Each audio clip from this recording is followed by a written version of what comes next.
I think that's kind of right now. That used to be the I'd like to call this meeting of the Princeton City Council to order. Clerk will call the roll. Mayor Mabry. Here. Councilmember Newman. Here. Gomez. Here. McCall. Gillespie. Here. Would you please stand and join me in the Pledge of Allegiance? I pledge allegiance to the flag of the United States of America and to the republic for which it stands, one nation, under God, indivisible, with liberty and justice for all. Thank you. We're going to go ahead and start with public comment period. A little bit unusual tonight. Public comment typically is for 3 minutes or less to discuss things. The council doesn't respond typically on public comment. Tonight maybe the exact same situation. We've got an extended presentation by Liberty Village, and we have an update on how things were going with our tourism by our Princeton Tourism Director. So we're going to start with Victoria Yepsen, our Princeton Tourism Director, and I know you've got some great things to report back. We had a tremendous homestead weekend. You did tremendous with that, so go ahead, Victoria. Thank you. Yes, I am pleased to share that this was a very successful year for Homestead. We were fortunate to have beautiful weather. We broke some records this year, raising over $24,000 in sponsorships, and we had the biggest 50-50 pot with $28,100. Yes, we were fortunate. Oh, I already said that.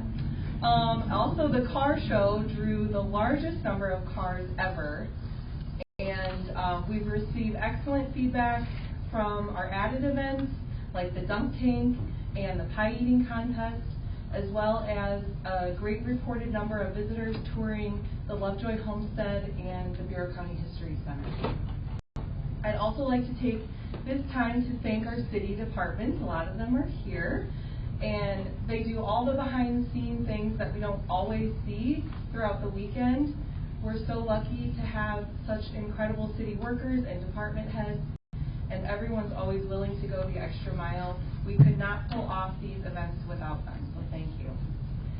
I wanted to point out a couple of the councilmen have reached out to me about some of the invoices. There will be $3,500, which includes the South Shore Jill team invoice that they went through processing, but the checks have since been voided and they will not get paid out. So. The Homestead Committee will meet next Wednesday to close out the season and begin planning for 2026. Next year will be especially meaningful as we celebrate the 250th anniversary of our nation, along with the 25th anniversary of 9/11, which falls on the Friday of Homestead weekend. So we are committed to ensuring that next year is a memorable year for our community. I've already heard from some of the council members and would welcome any feedback on this year's Homestead and any improvements that I can share with the committee when we meet next week. I'd also like to provide a quick update from the Tourism Advisory Committee meeting last week. We reviewed our hotel-motel tax trends, discussed capital projects and tourism grants for 2026, and explored the expansion of Princeton's branding efforts with Princeton native Jared Bartman. We also reviewed our upcoming tourism events, the Monster Mash Balloon Dash on Friday, October 4th, and on Saturday, October 18th, Oktoberfest at Rotary Park. Any questions from the council or comments? Great weekend, Victoria. Thanks for the hard work. Anybody else? Good. Thanks, Victoria. Thank you very much.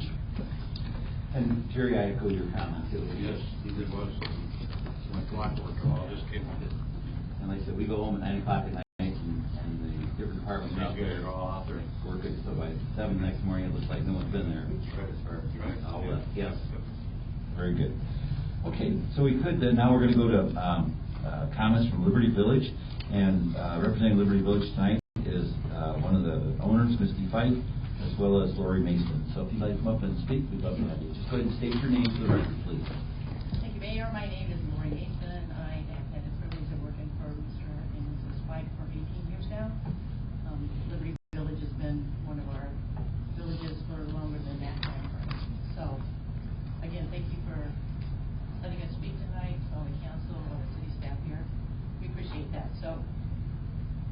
reason we're here, and maybe all of you are aware of this, maybe you all are not aware of this, there's some parking issues at Liberty Village of Princeton during sporting events. This situation, it's placed a burden on our villa owners, our groundskeepers, and also us as developers.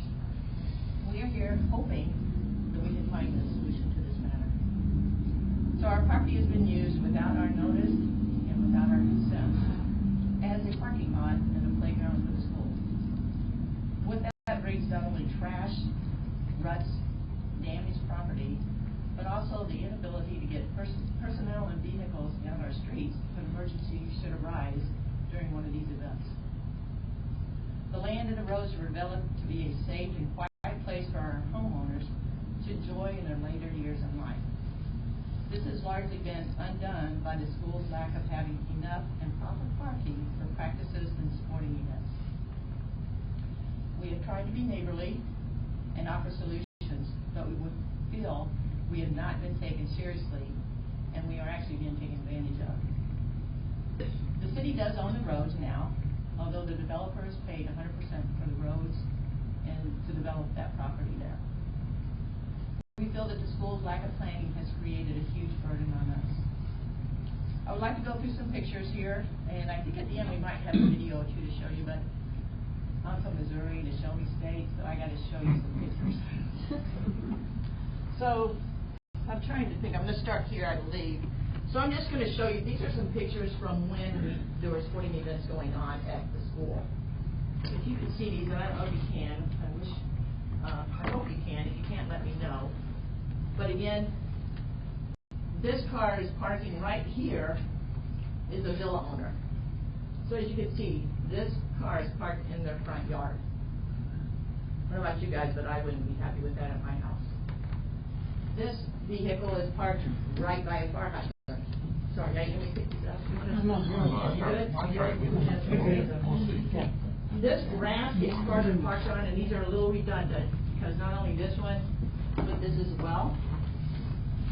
This grass, those fields are our property. They pulled right out without asking us, no consent, no permission, nothing. Somebody just started parking on the pulling up over the curbs, parking in the grass, and they kept coming and coming. Probably to the fact that you could look here. I don't know, I'm guessing there's 100 or 200 cars parked on our grass. Again, like I said, that creates problems for our groundskeepers. It makes ruts. Thank goodness it hadn't rained. But this isn't the first weekend. It's happened more than one time. Not the first issue we've had with it, but here's another one for parking. As you can see, this car is not parked along the curb. It's just followed diagonally. I don't know if a fire truck could even get behind it without pulling on our grass again. This one shows some buses, which take up a lot of room. This one is one here that I want to pay particular attention to because obviously it's a child standing in the road. That's a liability for us, guys. They get on our land and they play. Somebody gets hurt. Plus, if they have balls and stuff, they get thrown through the windows of our residents, or if they're outside, watching the event or whatever. So, again, that's some of the issues right there I want to point out to you on parking on our grass. We talked with the JFL. They tried to help us out one weekend. They put up a sign. This sign right here. I'm going to go over here. This sign right here says no parking on the grass. You see that vehicle right there? They pay no attention to the signage. And this was the same weekend. Signs were no parking on the grass. Again, they paid no attention to it. You can see, sorry, I'm going to do that here. Somebody knocked down one of the, I believe that's a cable box, I'm not sure. They didn't come knock on our door and tell us it was them. So.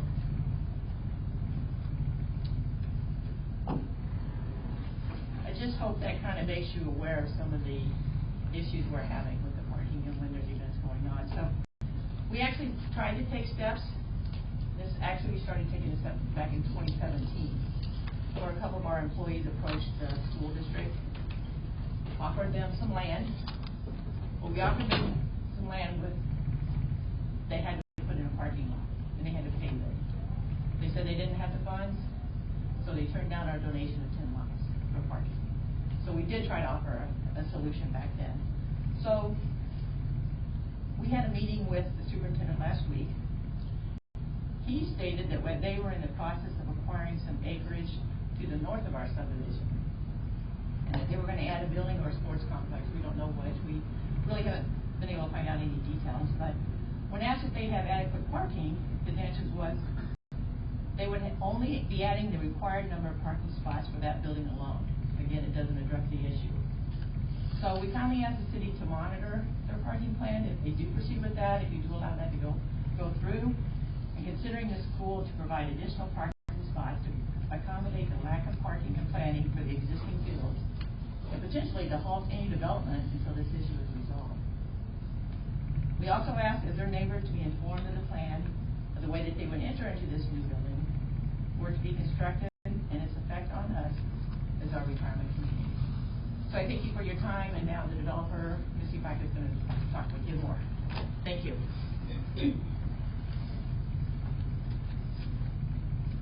Hi there.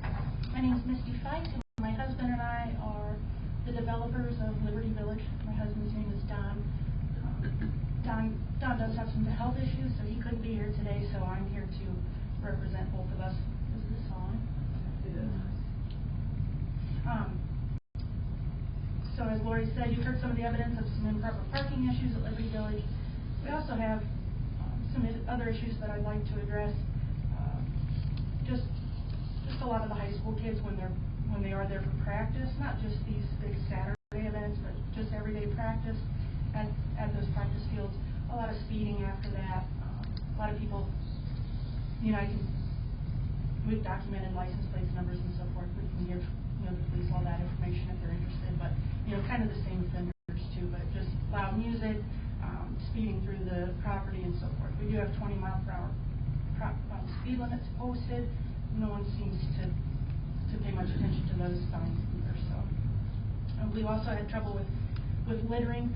Our maintenance personnel, spends a lot of time picking up after these events, even the practices.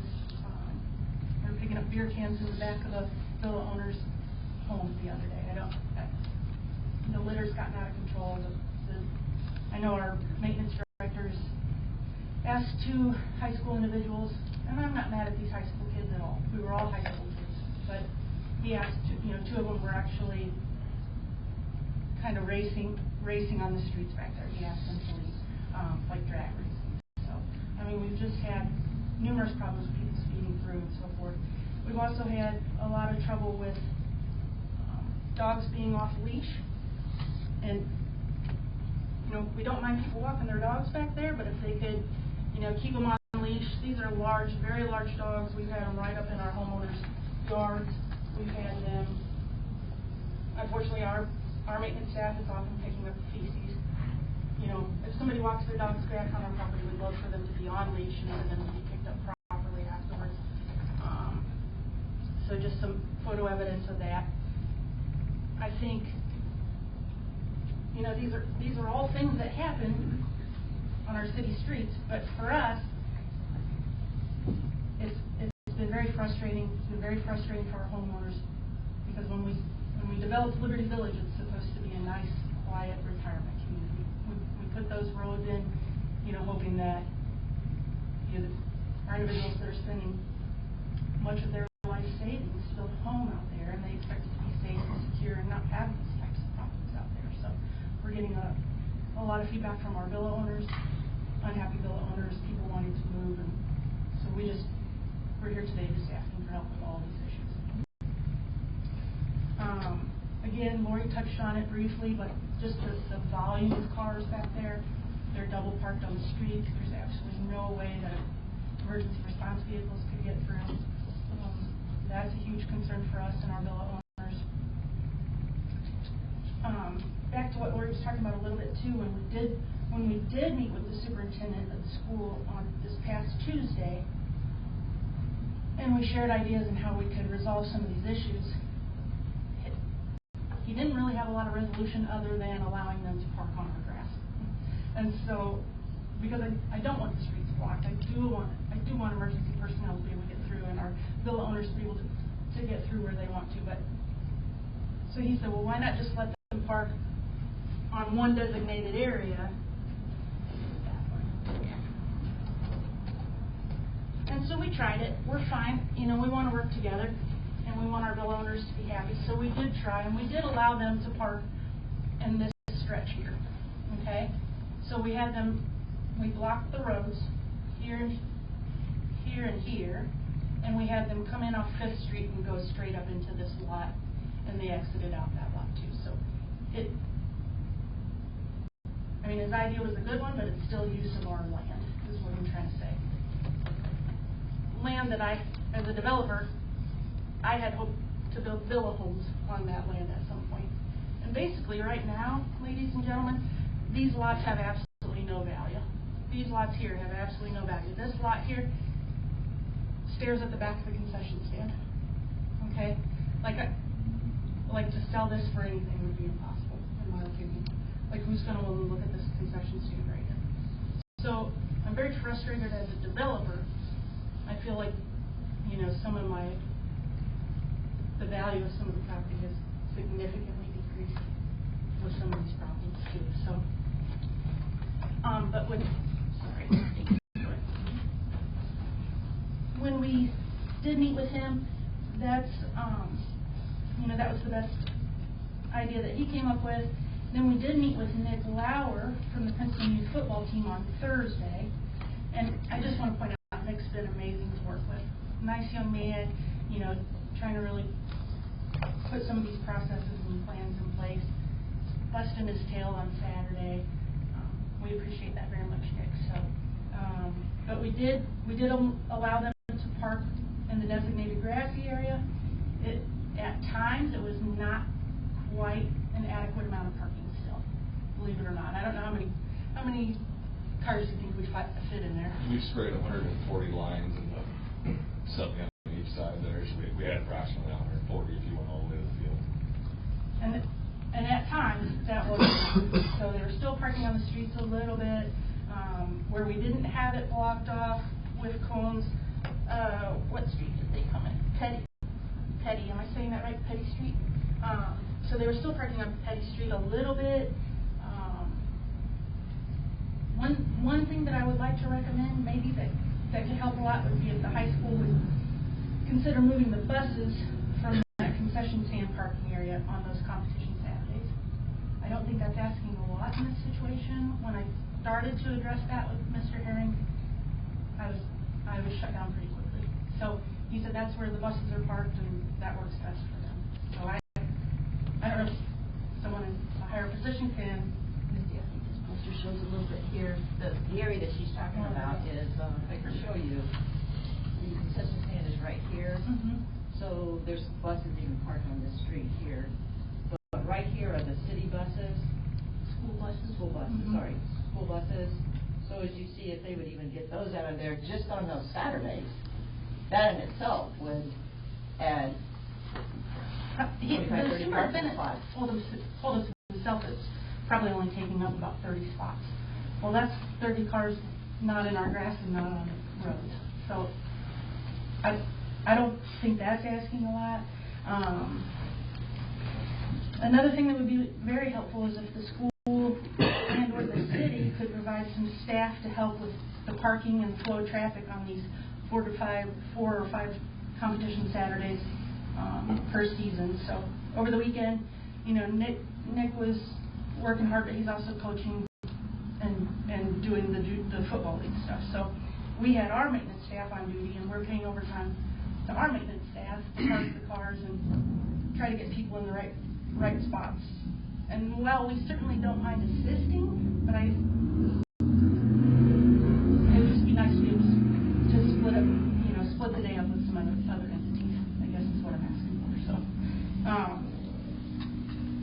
again, we just kind of feel like Liberty Village is being taken advantage of and underappreciated. We certainly didn't create this problem, but we're spending a lot of money and time and resources to help resolve it. So, but I didn't just come here to voice our concerns and complain today. I do want to present you with a possible solution. We would be asking, where's that one at? You like that one better? No, whatever one you want. No, that's fine. That's a road. Yeah. We would be asking permission to actually gate these two streets where we did this past Saturday with a permanent gate.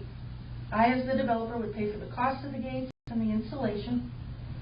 Our homeowners would all have gate openers to have passage from the back of the property. And we, of course, would ensure that all emergency response vehicles and all city personnel that need entry to the campus would have it with either Knox box or openers or whatever the most convenient thing is. What we're asking is just stopping the through traffic. I'm not trying to keep people out of Liberty Village entirely. That's not the goal. We love visitors. We love people visiting our homeowners. We love, I'll show you a lot, try to sell you a lot, but I guess I don't really think that through traffic makes any difference to anyone. When they're cutting through there, it's not a time saving. They're not saving gas. They're not saving time. If they go the 20-mile-per-hour speed limit, they're not saving any time at all. When they could easily just come up, and I don't know that it's here, but just come up, instead of cutting through and racing through here, they just come up Central Avenue and come out on 6th Street. I don't think that would, hurt anyone's flow of traffic or time at all if we allowed that. So,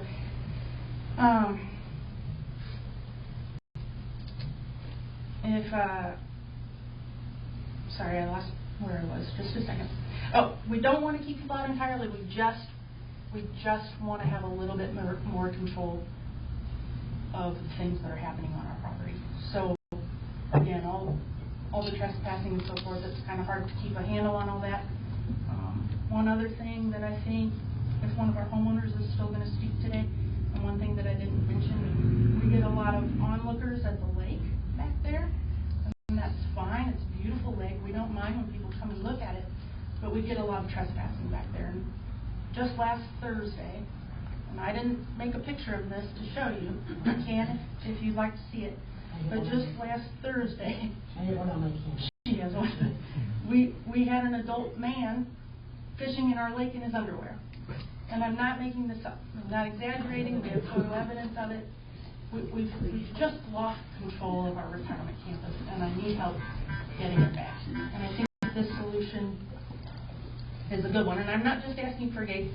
What I would give in exchange for this request of gating the roads, I'm actually willing to donate these lots in here that they used for Saturday for parking. This is a huge expense to me.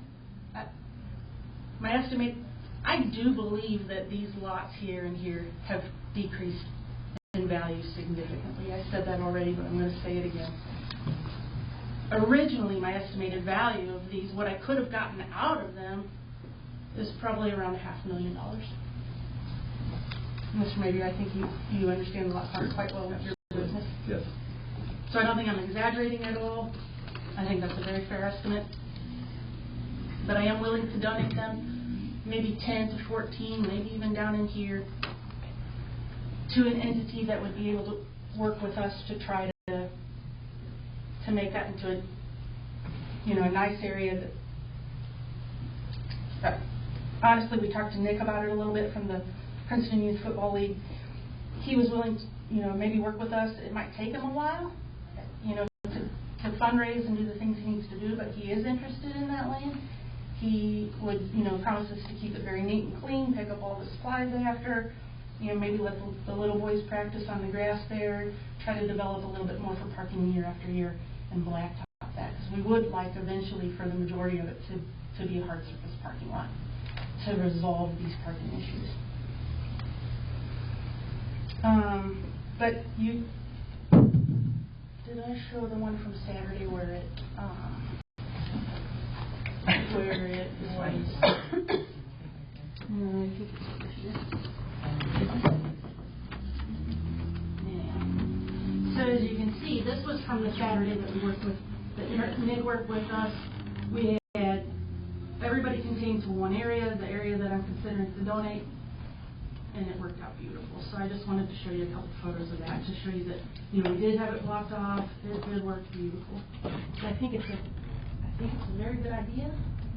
I think it could be a win-win for us, the school, the Princeton Youth Football League, the city. It's a huge commitment from me. I hope that you understand. I am working hard to somehow resolve the parking issue that's been handed to us.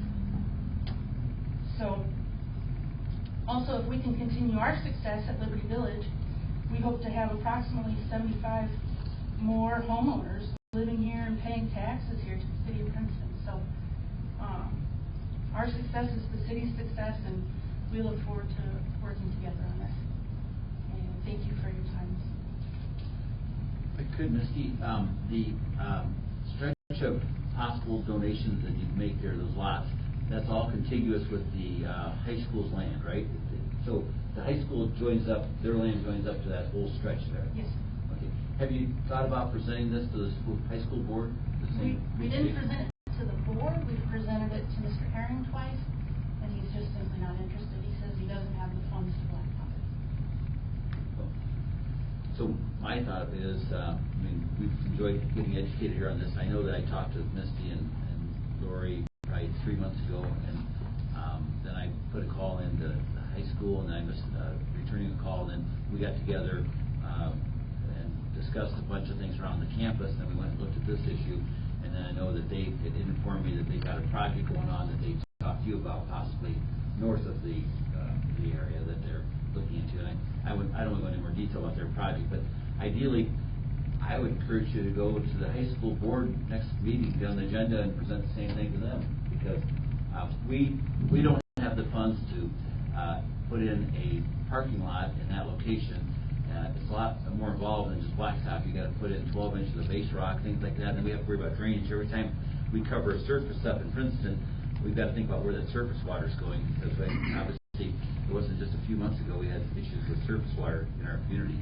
So I appreciate bringing to the council's attention tonight, and I don't know how the council members feel, but in general, I would say that the same presentation would be given to the high school board, and I'd be glad to sit in there in attendance to listen to the speak by them. Well, Mr. Herring doesn't have the final word on things like this.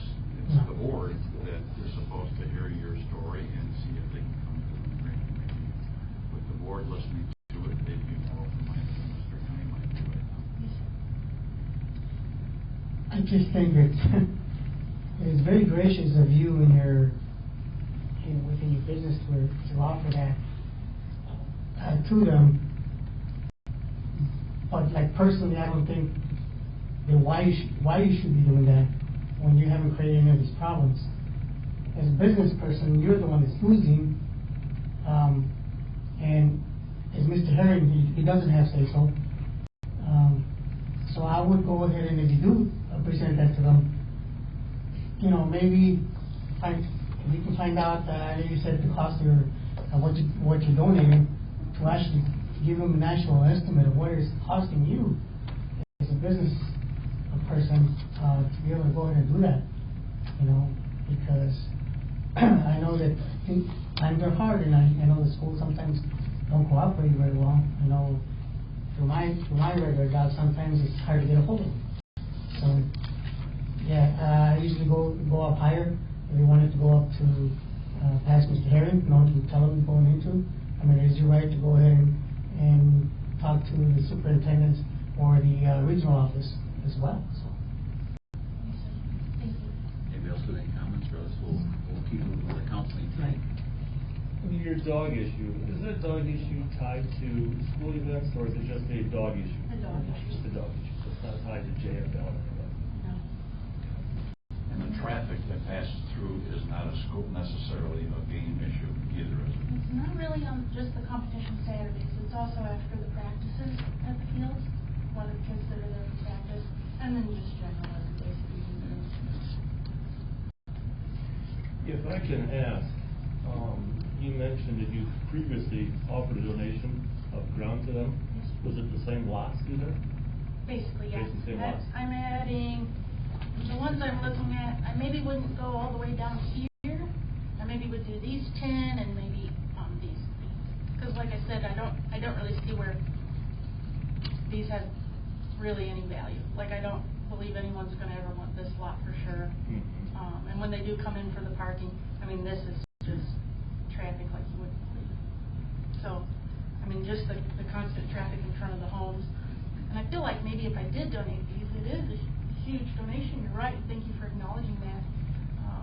One of the things Mr. Lauer and I talked about was, you know, he would try to separate this with maybe arborvitaes or some way to, so at least these lots keep some value.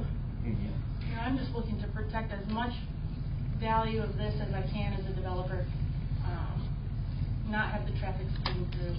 And if the arborvitaes line this and we, you know, we do this the right way and there is curb and gutter, I don't think there's be a lot of runoff even if we did that. I think we could work that out. But it's just trying to. I just really need to try to keep values some of these existing ones. Because basically my goal at this point in time. I don't know what else to do. We've been handed a rough deal. As a developer, you had some knowledge that there was a high school facility back there? Absolutely, we did. Yeah. Mm-hmm. When we started this in 2003, I was here in 2003 when we started. There was nothing. I mean, the school, I think, owned that at that time. I think maybe they bought it in 2001. I'm not sure. But there was nothing like this. Nothing at all. And they just keep adding more and more. So a couple of years ago, there were no soccer fields. Now there's soccer rights. I mean, they just keep adding to it and not factoring any parking in at all. And so that's the most frustrating part. And when we did talk to Mr. Herring about it, and basically his reply was just that, you know, they're city streets, we can park on the street. And So they're city streets. So he's not taking any responsibility for the parking problem that exists from the school? Basically, no. And I would have that conversation right in front of him too, and that's what he yelled about him behind his back. Sure. We had that conversation face to face. My other employees, my staff members there were with me. I would say if he were standing right here, that's the absolute truth. He's not taking any responsibility at all. Any other comments from council? I think there might be some other residents who'd like to speak, and certainly when you're ready, Missy, we'll let somebody else come and speak, and stick around here, we'll let them speak, and then we'll all you have to do is just identify yourself by name, please. My name is Mark Dalton. I'm a new member to Princeton. I moved into Liberty Village in December 16th. I bought the house that a couple had before us. And my wife, Judy, she's a retired nurse, 44 years, and retired from Chicago Police Department. I'm retired as projects administrator. We're from the Chicago area. So we moved to Homer Glen for a while. But anyway, we're looking for a 55-year-old community to spend the rest of our life in. And we lived next to, after we moved out of the city to Lockport, Illinois, to a townhouse. We spent a year and a half looking for houses. We sold our house in Homer Glen, and basically we came out here. We saw this online, and we were delighted. Out of Chicago, tired of Chicago, even Homer Glen got really busy. 159th Street was 1 lane, now it's 4 lanes, and then it just goes up again. So we wanted a 55-year-old community closer to our kids who still live in the suburbs of Chicago. And we looked at Larga Vista, but to build a house would be about a year and a half, the cost and all of that. So we kept on looking, and we found this delight, happy. This is where we're going to spend the rest of our lives. I got up one morning, I saw this.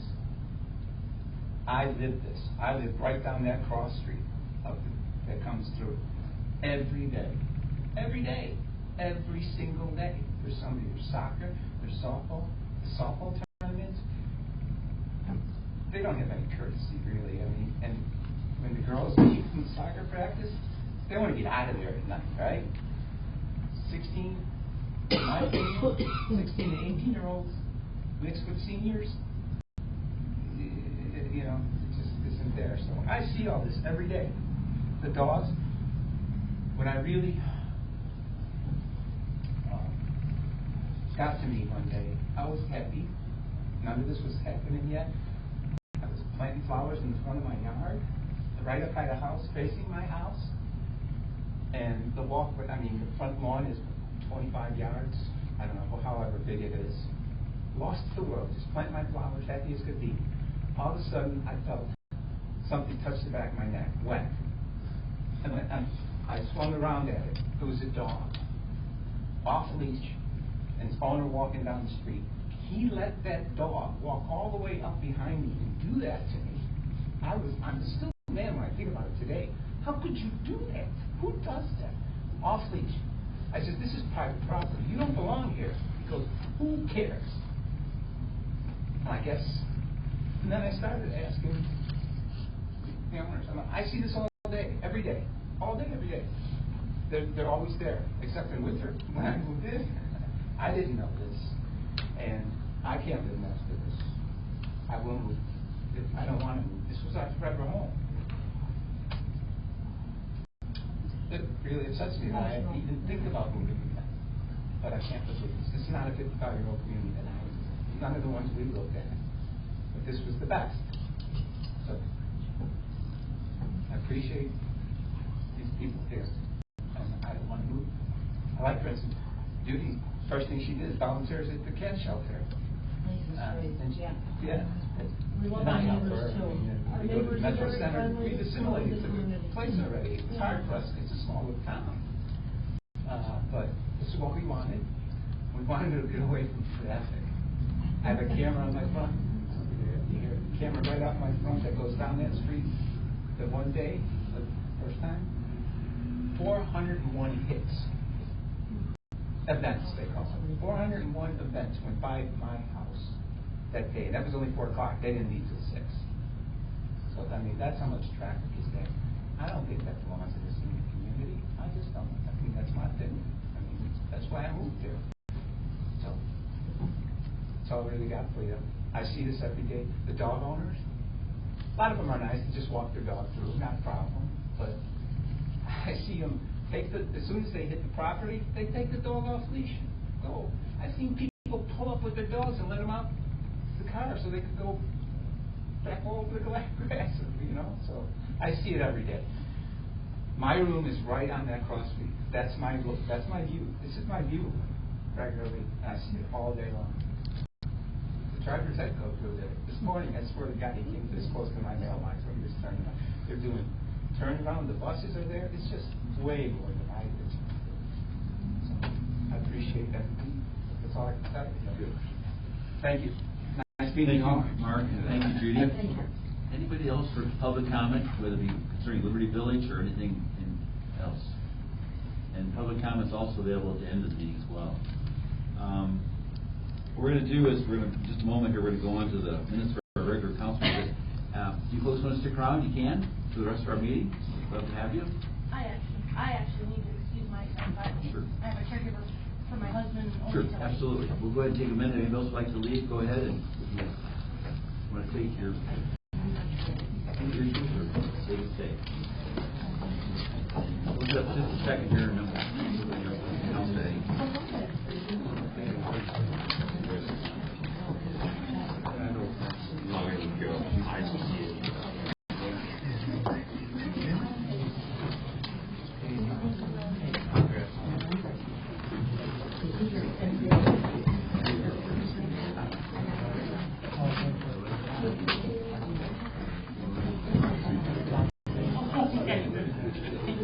Thank you. Nice meeting you all.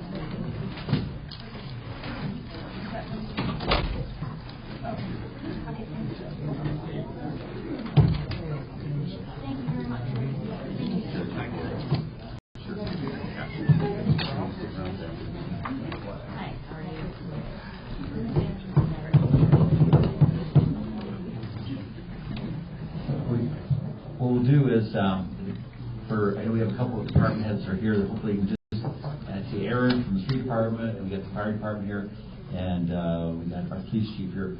If you don't mind. And Jeff Manger, sorry, electric department, sorry. I was thinking about the Liberty Village issue more so than, if you don't mind, if you could just stick around after the council meeting, the council members might have a quick question or two from you about the idea about changing the idea about going to a closed campus, so to speak. Okay? Very good. Now we're going to go ahead, if you would, Jerry, to approve those minutes, please. I move that we approve the minutes from our regular council meeting on September 2nd, 2025. Second. Motion is second. Is there any questions or comments from the council concerning those minutes? Seeing none, clerk call the roll. Councilmember Newman. Aye. Gomez. Aye. Gillespie. Aye. And Mayor Mabry. Aye. Now on to the invoices with City Clerk Janet Henning. In the Department of Accounts and Finances, we have $175,878.24. In the Department of Streets and Public Improvements, $207,585.28. In the Department of Public Safety, $305,342.85. In the Department of Public Property and Utilities, $215,602.05, with a grand total of $904,408.42. Mayor, all council members present have confirmed their reviews of the invoices and are now submitted for disposition. I move that we approve the invoices as presented. Second. Motion is second. Is there any questions or comments concerning those invoices? Seeing none, clerk call the roll. Councilmember Newman. Aye. Gomez. Aye. Gillespie. Aye. And Mayor Mabry. Aye. Thank you. Now we have recommendation on the subdivision replat, and the Teresa can discuss that. Please. Just I'll briefly discuss it because Yes. it is pretty brief. Yes. It sounds deceiving when you say just subdivision replat, but it's basically for Dave Yepson's property. He bought what was then a vacant piece of land from the city that had the house that we had tore down, basically making it one contiguous piece of property for consistency. I mean, say for your property taxes. So. And which is just simply taking two lots and combining them into one. Okay. This is the most simple. This is the most simple thing tonight. All right. Yes, we're good. And that is we vote on that, so we are going to be voting that. So, Chair, if you would, make the recommendation, please. Move that we approve the recommendation for the subdivision replat for David Yepson. Second. Motion is second. Clerk call the roll. Councilmember Newman. Aye. Gomez. Aye. Gillespie. Aye. And Mayor Mabry. Aye. And now again, Teresa will explain what's going on with our recommendation concerning the variance for the Bureau County. This one's not as easy. We have a conditional variance seeking approval for the county out at the new jail, the renovated jail, to put up a tower, communications tower, similar to the one that's at the old jail, but 100 foot taller. Yeah. 100 foot taller than that. So the variance is actually for a variance for setback, height, and use of that approval for that building of that. The Planning Commission met last week and said based on approval by Michael, once we got the site plan from the county, that he would recommend approving that, and so it was based upon that site approval from Michael, and we do have that approval. So this will go behind what is currently the evidence building, so it'll be kind of tucked back there behind that space. Missing anything? Any questions? What kind of a footprint does that take up? Is that a freestanding tower, or is there cables that come out from it? Why don't you, Jim, if you would just identify yourself, please, and just a couple more questions. I'm Jim Shub. I'm the commander with the Bureau County Sheriff's Department.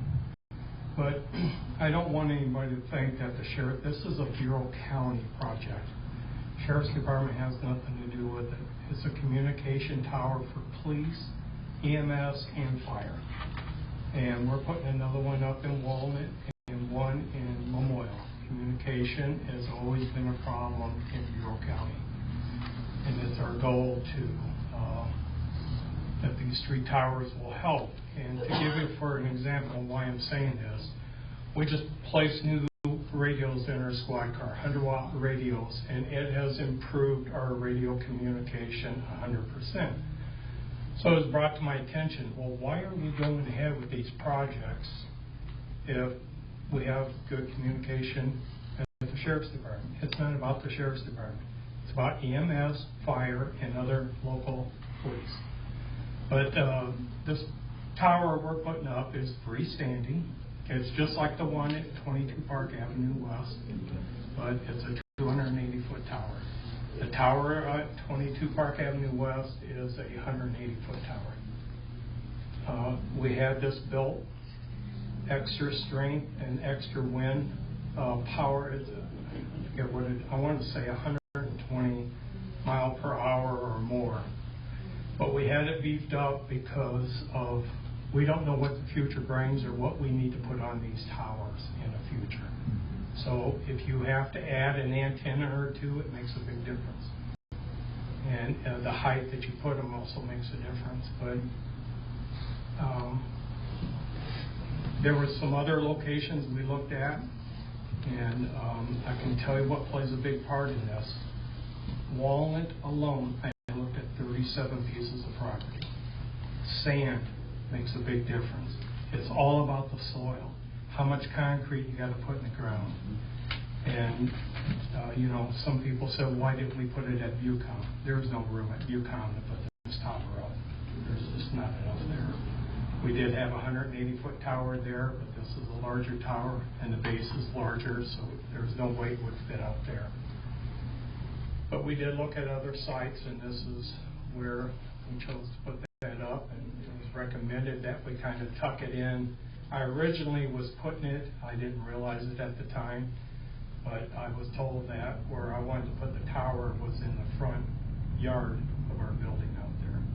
And they didn't want it in the front, so we moved it behind the metal building as our evidence building out there at 800 Ace Road. So we had to do another soil test, and the engineers drew the plan up that Teresa has. I believe you have it. I do not have it. You don't have it? What was the footprint, I guess, is the question. Somebody had a question about the footprint? No, it's not a question. I thought it was freestanding or if it was cables okay. coming out over. Yeah, no cables. Was it 32 by 32? Or was it 36. It was 36. Yes. So what had happened the past two planning and zoning commission meetings that I attended, they had discussion, and so it was discussed 2 months ago to, instead of having what they call the front yard, it's kind of hard to figure when you're at that building out there, the law enforcement center building, what's the front yard, what's the side yard. Move it back, there's a evidence building, it's a freestanding building back there, so it's going to get tucked back in there. And so the planning and zoning commission approved moving this forward subject to that plat being received. And I know you worked with Chamlin this week, Chamlin Engineering, to come up with that plat. And then you shipped a copy of that plat, or Chamlin did, to Michael Zern, who's not here tonight. They sent it to me. I sent it to Michael Friday. Michael replied back to me today. I do have it on my phone. Nope, we're good. We believe you on that. So basically, there is a recommendation from planning and zoning to go ahead and approve this tonight. Do you have any other further questions or comments? We're going to go ahead and vote for this tonight, hopefully. How long will it take to put it up? We could be pouring concrete within 2 weeks, and after the concrete sets up for 18 days, it takes about 3 days to put the tower up. Great. With that said, then, Jerry, if you would please, Yes. the recommendation. I move that we approve the recommendation for the conditional variance approval for Bureau County. We have a motion and a second. Is there any other additional questions or comments from the council? Seeing none, clerk call roll. Councilmember Newman? Aye. Gomez? Aye. Selesky? Aye. And Mayor Mabry? Aye. Thank you, Deputy Sheriff. Appreciate it. I appreciate your time and effort. We all work together. Appreciate the county. Thank you. Okay, we're going to go on now to the city manager report. In your packet, you haven't seen one of these for a while, so we're excited to get them. This is the latest one for the July 2025 monthly fiscal report. Waterbox just put these together for us, and I think we got 3 of them last week, I believe. So here's the latest one. So you'd be looking at about 25% of the fiscal year being reported in this. So if you look at the expenses, revenues were pretty much in line with that. A couple things I'll point out is I always go to the bar charts on page 4. It's an easier depiction of the expenditures going out, and then for each of the departments. And you'll see that usually about 30%, somewhere in there for the expenditures. Expenditures are going to be a little bit higher right now, as I noted a couple of months ago. It's when our projects are really amping up. So, as you know, we project the budget for revenues for the entire year for the budget. However, the expenditures come in quicker than the revenues come in, so it kind of bounces things around a little bit. So I would say the heavier, except for Aaron's project, most of the heavier expenditures we should be getting through most of those now. Jeff comes up. Further through the report, you'll see the sales tax revenue as well on page 7, pretty much staying in line with the trending up of what we saw the last couple of years, with a couple dips. What I'm seeing is reported in July, which is actually what was collected probably around the May time frame. There's a little bit of a dip there, so May must have been a little bit slower. But we also have a pretty good spike, which is reported in May, which was a couple months prior to that. So it's kind of all over the place, but the good thing is we're staying in. The last month that was collected was up as well, so that was good. That's not going to show up in here yet. Hotel, motel, pretty much staying pretty steady. You'll see some blips in there. Those are months you can tell that there was a catch-up from either one or two of the hotels getting their taxes in, but things are looking better there. The Airbnbs are really amping up and really following through with getting their taxes submitted as well. Then you also have in there your report for the police and fire activity.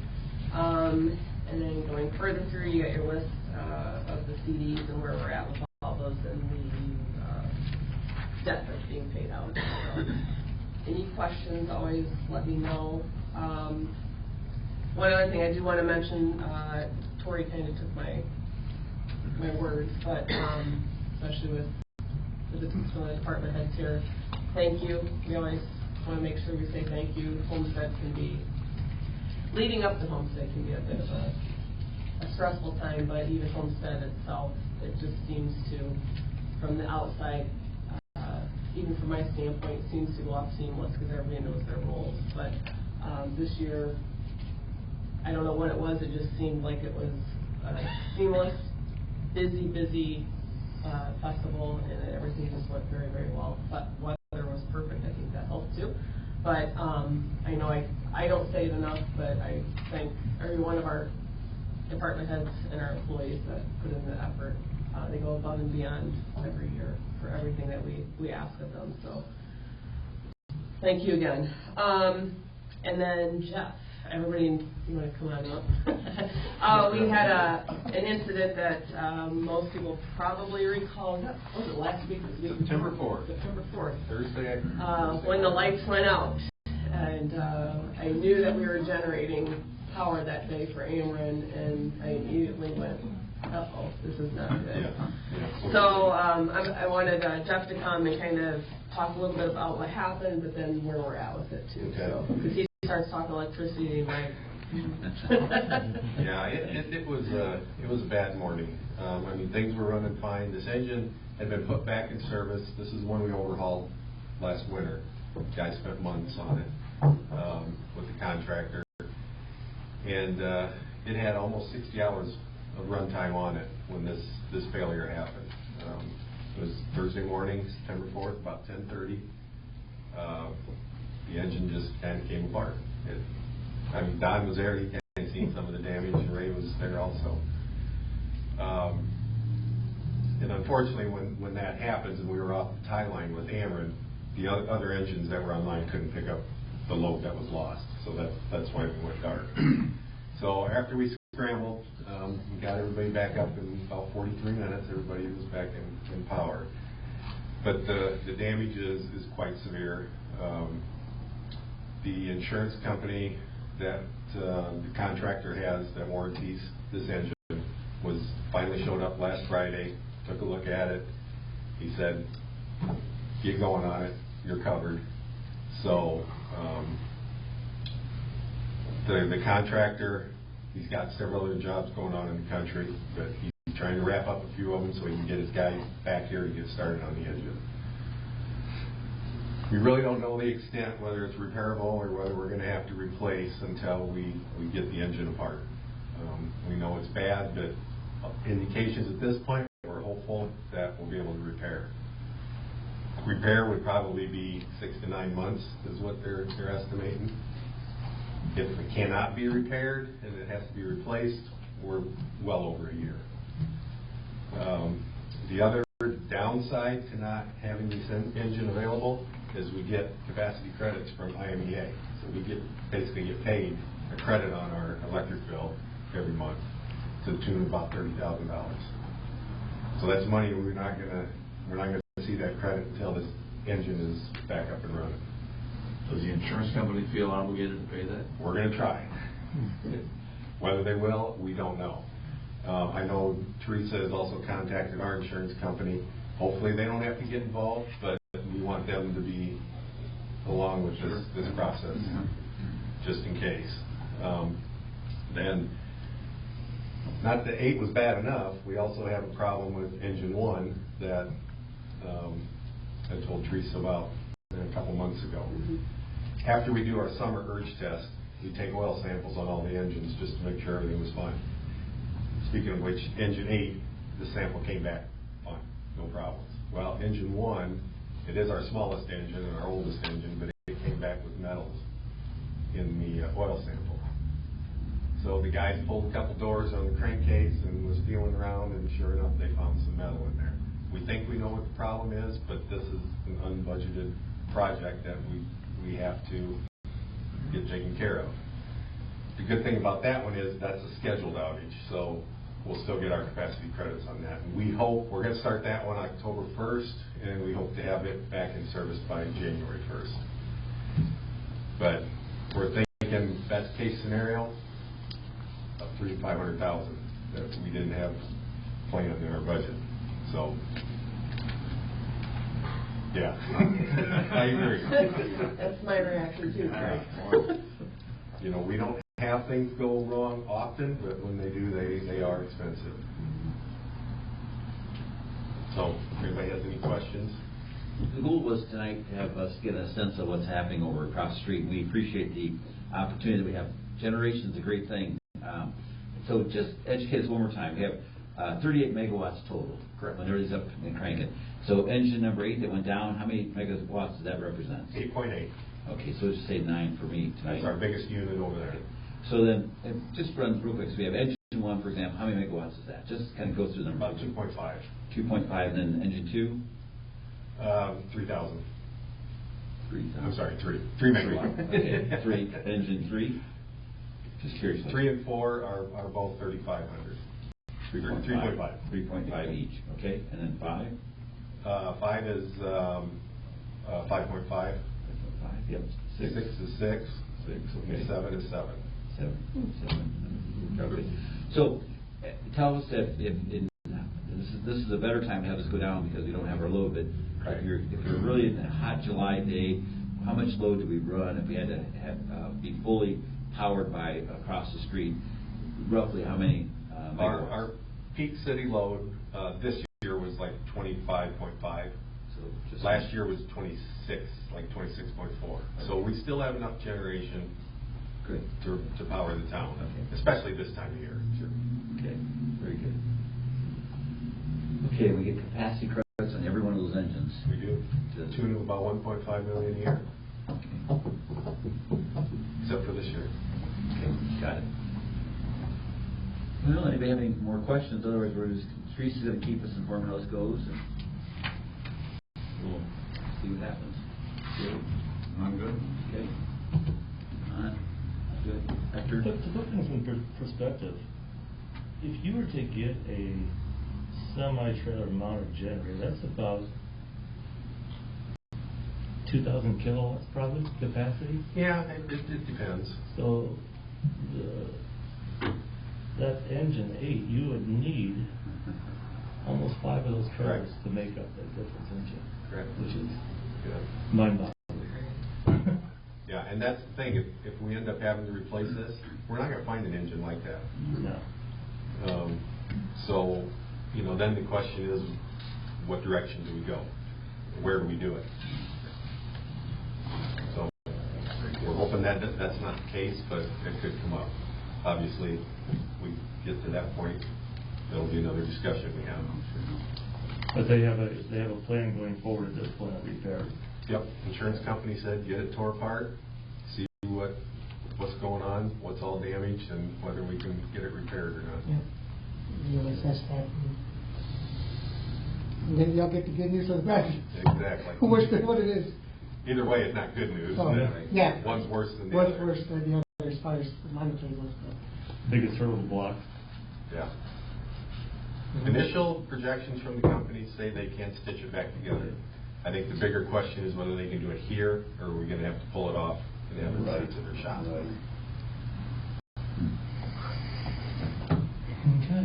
Okay. Jeff, thanks for coming tonight. Sure, We no problem. appreciate that. Okay, Teresa, anything else? No. Okay. Thank you, Teresa, for that. Step down here for just a moment here.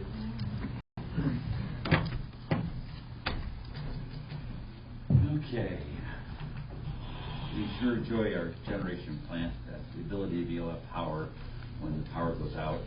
43 minutes that was really a good turnaround, really considering that caught you 100% off guard, so we appreciate that. We're going to go ahead tonight and we're going to talk about something in a positive manner, and that is the proclamation of Constitution Week. With us this evening, we have Sue Stutzky and Gail Little. They represent the local DAR chapter, which is the Daughters of American Revolution. And I always say nicely, they've aged very well. They're the Daughters of American Revolution. Good kids over there.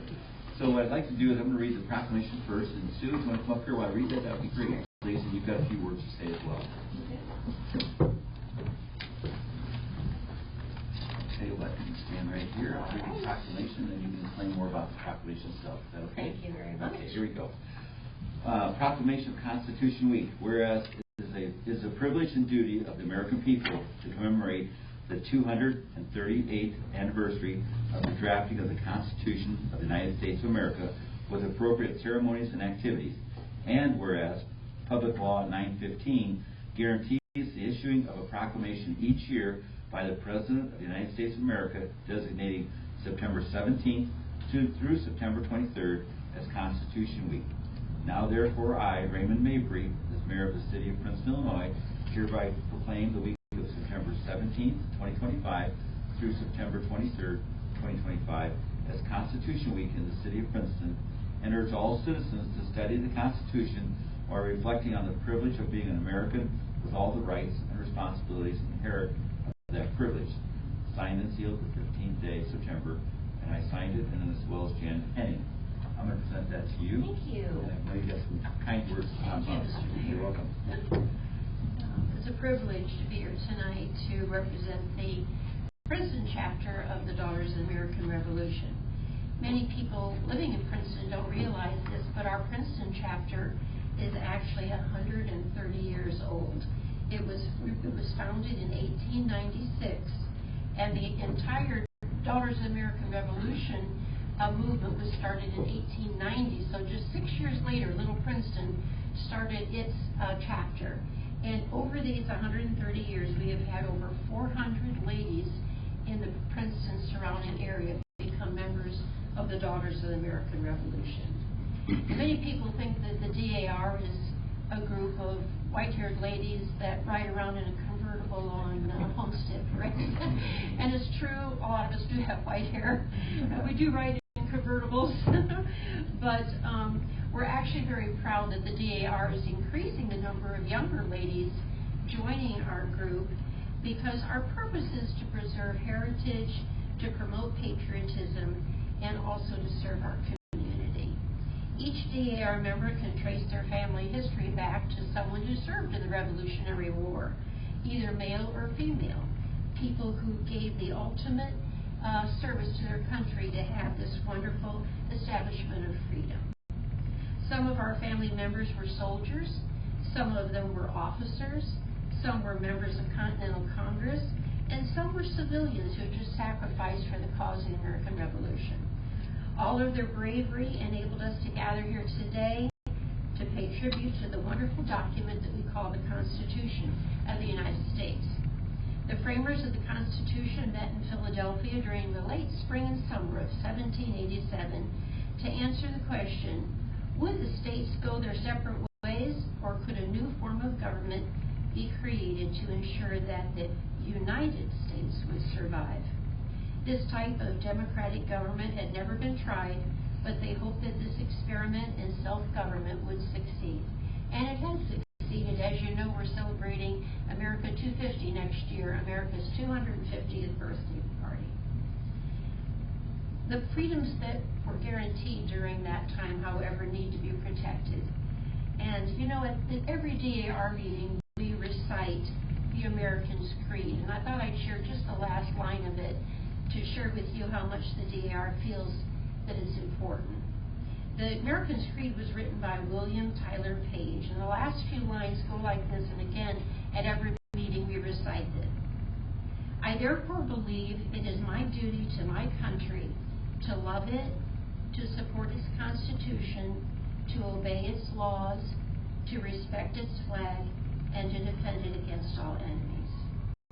The Constitution was signed on September 17, 1787, so we thank you for this declaration of Constitution Week. And you know, in the age that we live in right now, I think we all need to give thanks for the freedom that the wonderful Constitution protects. Thank you. Thank you. So appreciate it.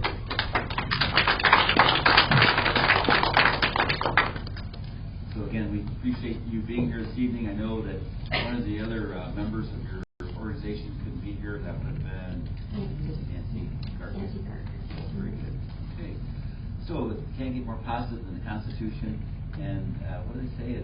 Everything's a work in progress, and we're all working to keep our Constitution in play. And as you said, to love our country and to be kind to our neighbors. That's so critical. Thank you very much.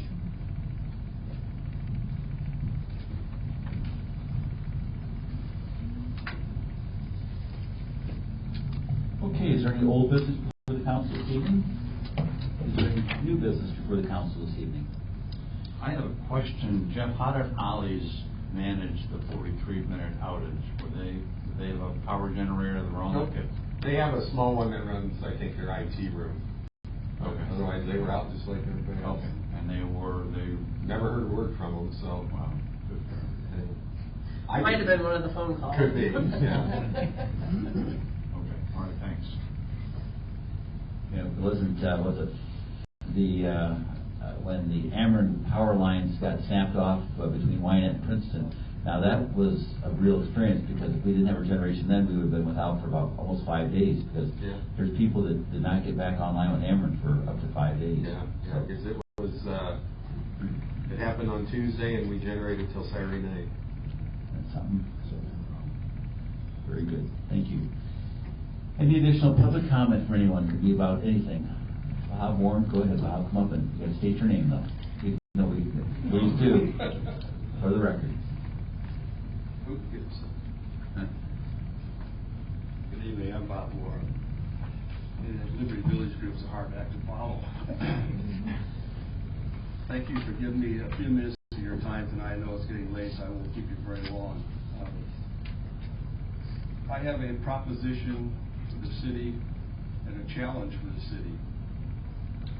Some of you may be aware, some of you probably not, that there are communities within this state that charge absolutely no city property taxes to their residents. I'm not proposing we do that. What I am proposing is for the city to not levy those persons that are available to the senior freeze. We have approximately 526 people within the city limits that own properties that take advantage of the annual senior freeze. That equates to about $165,000. Now, before you all have heartburn thinking, how am I going to replace this money, let's think it in the context of what we're going to provide an economy so we don't have to replace that money. I like to quote a famous governor, not ours, by the way. This is from Ron DeSantis. To say we are just enjoying property and all of a sudden the value you have ponied up to the government, we really don't own anything else. If we're going to come tell you your house is worth twice as much when you purchased it, and you've got to pay the higher tax as a result, that incentive of having raised property values is an unrealized gain. To buy back a stock, you hold it, then you're taxed when you sell it. The stock doubles, that doesn't just give you to hold it. Unrealized gains is not to say you want to run a tax system, but our property tax system is basically relies on these unrealized gains.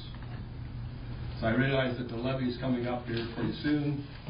I would ask you to take this under serious consideration to help those folks that take advantage of that senior freeze. Thank you. Thank you, Bob. So, again, anybody else for public comment period? We'll have to educate on the senior freeze. Most of us get 2 exemptions. If you're your own personal residence, you get an owner-occupied exemption, and then if you turn that age 65 or over, you get the homestead exemption, if one of the owners. And then the senior freeze, I don't qualify for that, but it's below a certain level, you get the senior freeze. Do you know what that level is of income, Bob? 75,000 now. Holy smokes, that's a lot of money. That's for a couple. Of a couple, okay, gotcha. So we'll do a little education on that so we as council can understand what that's all about. Maybe we can have the tax assessor come in for Princeton Township and give us an education on how that all works.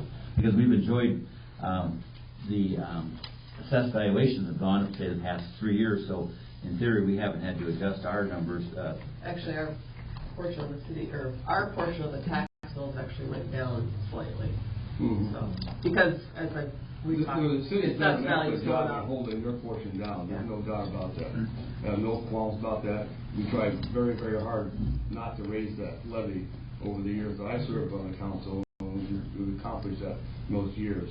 But still, if you're a senior and you make $75,000 or less, you're eligible for the freeze, which freezes your property value at that level. So they're paying proportionally less than you or I. I'm not eligible for that either, right? By the way, so it's going to help those folks out. Okay, we'll do some research into that. Okay, let's chew on that a little bit. See what we can come up with. We got to get educated first. We got educated on engine number 8, and that wasn't such good news. So let's see what we can come up with here. Okay, I think we're ready to close the meeting. Jerry, if you would please. I move that we adjourn our regular council meeting tonight and reconvene on Monday, October 6th, 6 o'clock at City Hall. Also, a special meeting is scheduled for Monday, September 29th, 2025 at 5 p.m. Second. We have a motion and a second on both those. Clerk call roll. Councilmember Newman. Aye. Gomez. Aye. Gillespie. Aye. Mayor Reed. Aye. Thank you for attending. This meeting is adjourned. And if the council would like to hear from any of the department heads before they bail out of here, we'll just take a minute or two. Otherwise, we'll let you guys get home. Okay? Thank you for being in attendance. Thank you.